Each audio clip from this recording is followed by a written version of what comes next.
Everything started when I was 13, when I discovered the plan of a model aircraft in a magazine. I liked that, and I thought about trying to build it and make it fly. It flew very well at the very first attempt. I immediately caught the bug.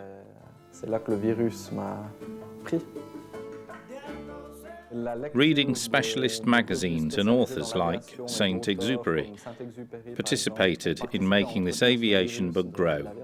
Men's Earth, Southern Mail, Night Flight, and all those books are mythical for aviation addicts.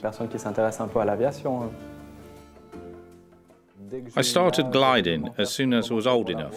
I was 16. Gliding was a very rich experience from an aeronautical and technical point of view. The friendship was great as well.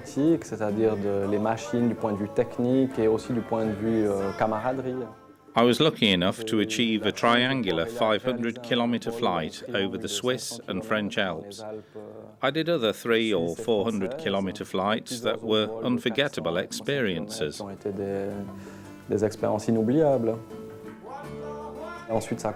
Then the adventure continued with motorised flight. I did my first flights at the age of 17.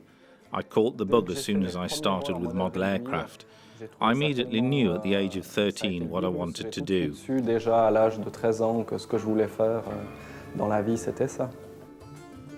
The best solution was to go to the USA and pass my licenses there. The training took place in Florida, in a school called Flight Safety Academy. It's like a small company. We had our own uniforms. We started flying single-engine planes, doing more and more complicated navigation flights. Then we flew on a twin-engine plane. My first flights as a professional pilot took place at Air-Glacier in Sion in a 6-seater piston-engine plane, flying tourists around the Alps. Given the fact that there was less activity during the winter, I passed my airliner pilot theory exam. Everything went fine and CROSSAIR offered me a job as a co-pilot.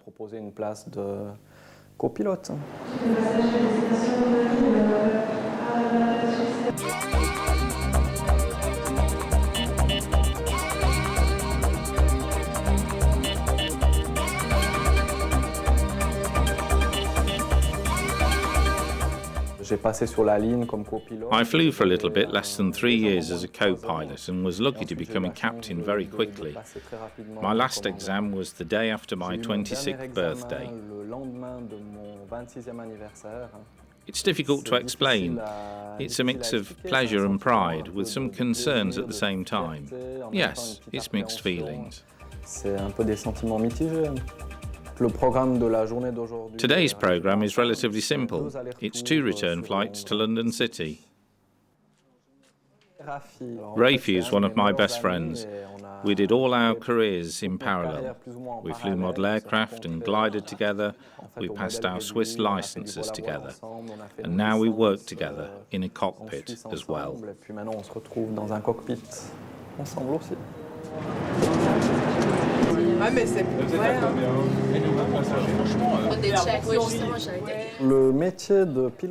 The tasks of a captain can be compared to that of a CEO. A plane and crews are at our disposal, and it's up to us to manage those elements to transport passengers from A to B.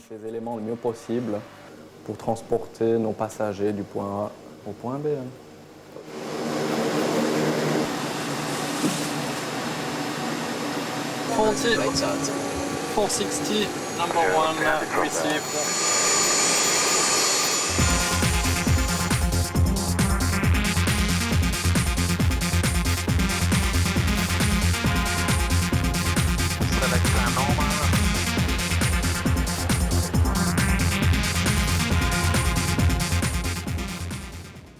The main difficulties at London City are the runway specifications. This runway is just 1.2 kilometres long and is 30 metres wide. It's very short for this category of aircraft. Compared with Geneva, which is 4 kilometres by 60 metres.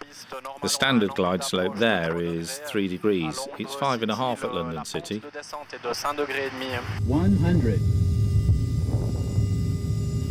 50, 40, 30, 20, 10.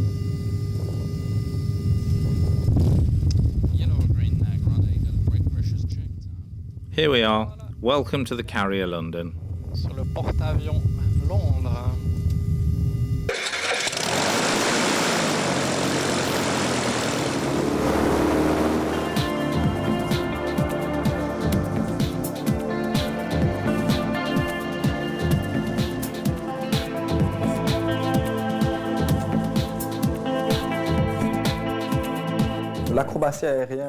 Aerobatics is an extraordinary discipline.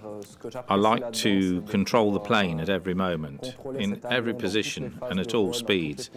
It's just fantastic. Skywriting is fantastic.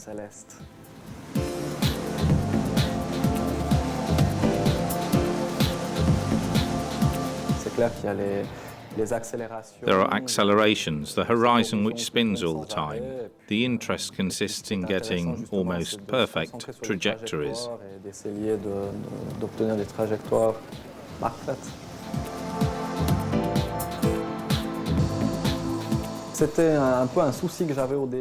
I had some concerns at the beginning because passengers still have this cliché about a 50-year-old captain with grey hair. I had several funny experiences. When I was still a co-pilot, a lady entered the cockpit once and said, "Oh, you're very young." The captain had a pretty good reaction, telling her our combined ages are 50.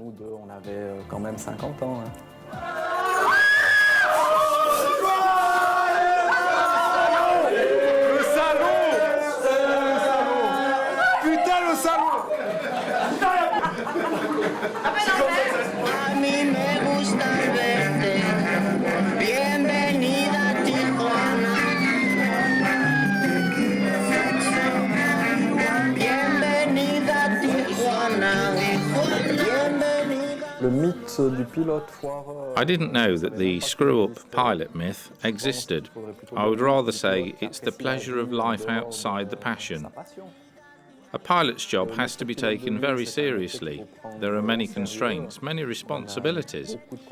Partying or doing sport helps to relax and to charge the batteries.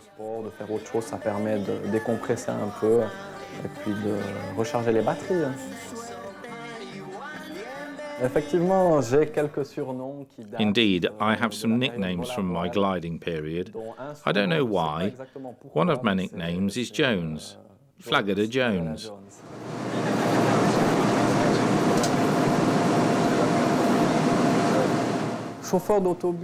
A bus driver? The comparison is not silly indeed. The goal is the same, the means are different. My control.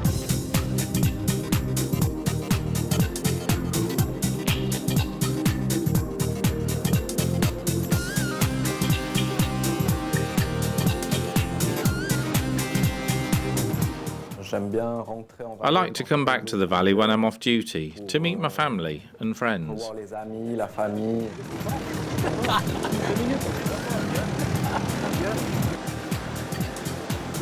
Ouais, mais il va sur le haut de cri, quoi. Mais c'est comme ça qu'il faut faire.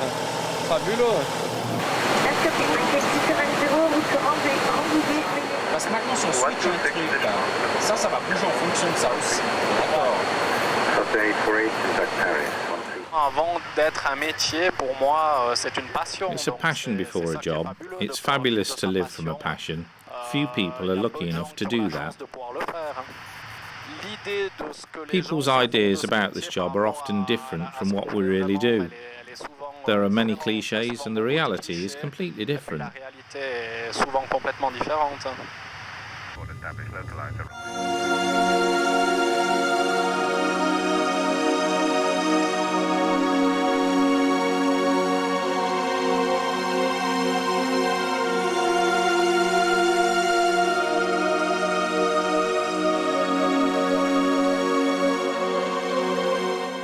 A page of my life will be turned next April. I will leave CROSSAIR to fly with a private company. I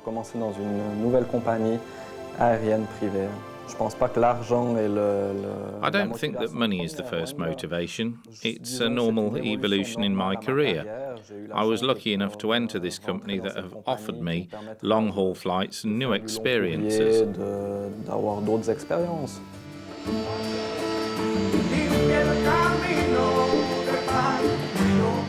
A few weeks ago, I was by chance at Sion Airport, and I had the pleasure to see my future aircraft, the Gulfstream 4.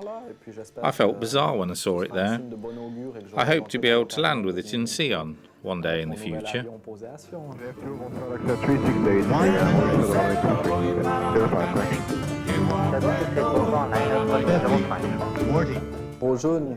I simply say, get a move on to the young people who want to become pilots. It's one of the most beautiful jobs in the world, but it's not easy every day.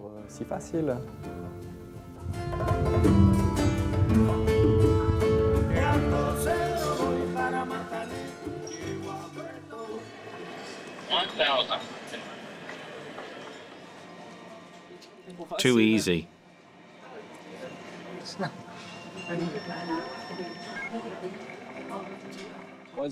Anything more complicated?